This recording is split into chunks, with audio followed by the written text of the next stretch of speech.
Alang umaga sa ating lahat. Oras na ngayon ay 6 AM ng umaga.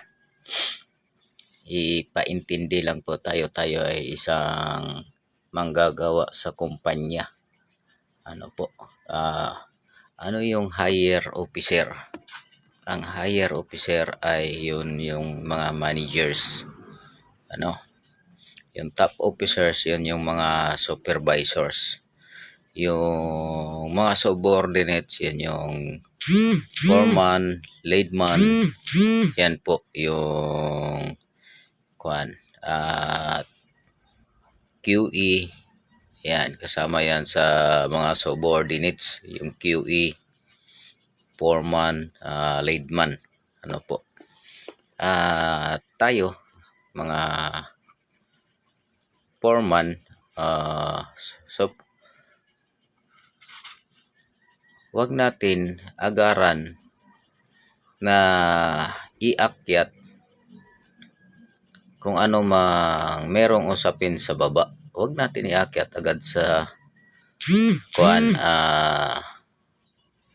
sa ating managers o higher officers. Ano po? Kasi ang mindset ng mga tao, once umakyat ka sa taas at ngayon pinatawag, hindi na mawawala sa tao yung isipan nila nga nagsusumbong ka. Ganon po yun, no?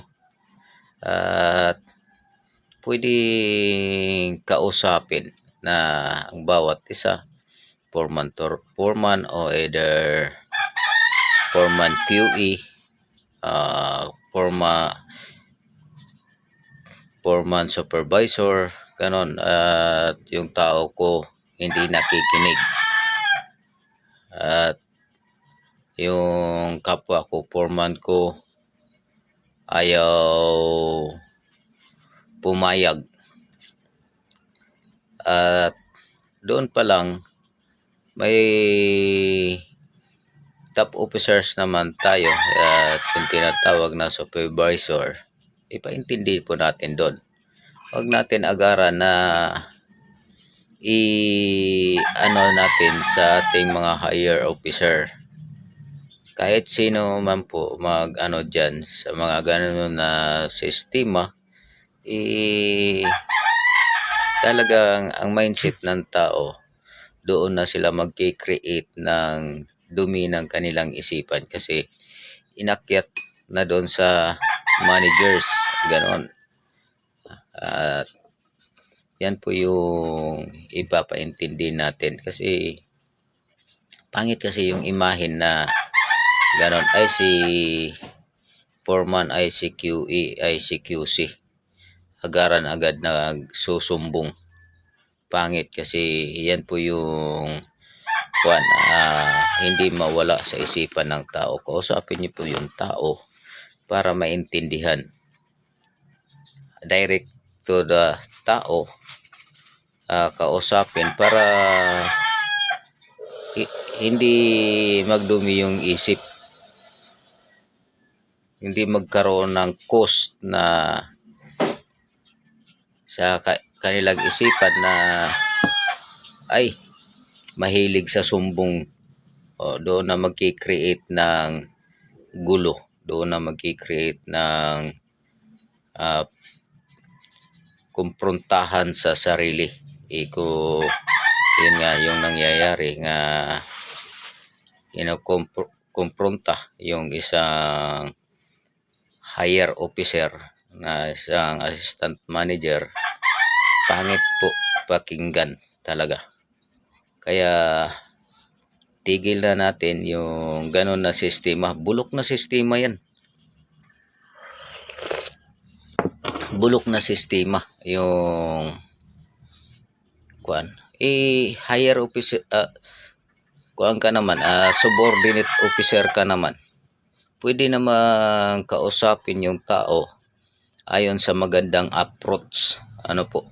Kasi para maintindihan, hindi yung ako magsumbong doon sa kapwa ko, hindi ko i-direct doon sa tao, pangit pakinggan. Pangit po pakinggan yung ganon. At kung ako man sa aking sarili, i-direct ko doon sa tao. Hindi magagalit yung tao dahil ipapaintindi sa tao. Ganon yung kuan, mayroong nakapansin, ganyan. Hindi yung ako mismo sasabihin ko doon, pangit po yung kuan, officers naman ako. Foreman naman ako, leadman naman ako, o ano pa ang posisyon ko. Kausapin yung tao, hindi pwedeng ganun na bulok na sistema kasi magki-create talaga at magkaroon ng sama ng damdamin yung tao.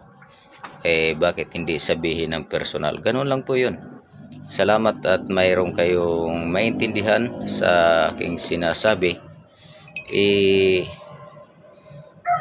Sana'y maliwanagan yung isipan natin, no, sa mga nagtatrabaho ng company. Ganun po. Huwag po tayong mga, lalo na sa QE, huwag tayong kausapin natin yung mga kuan natin, nasasakupan din natin. QE to foreman, ganun po yung sistema. Kung di patawag yung tao, kayo mismo mag-uusap kung anong mga diferensya sa mga trabaho. Hindi yung sigaw-sigawan at ano pa dyan. Pangit kasi, magkikreate talaga ng gulo. Thank you for watching and good morning. I love you. Kape-kape muna tayo, no? Mamaya pasok tayo ng trabaho. Maubos tong kape.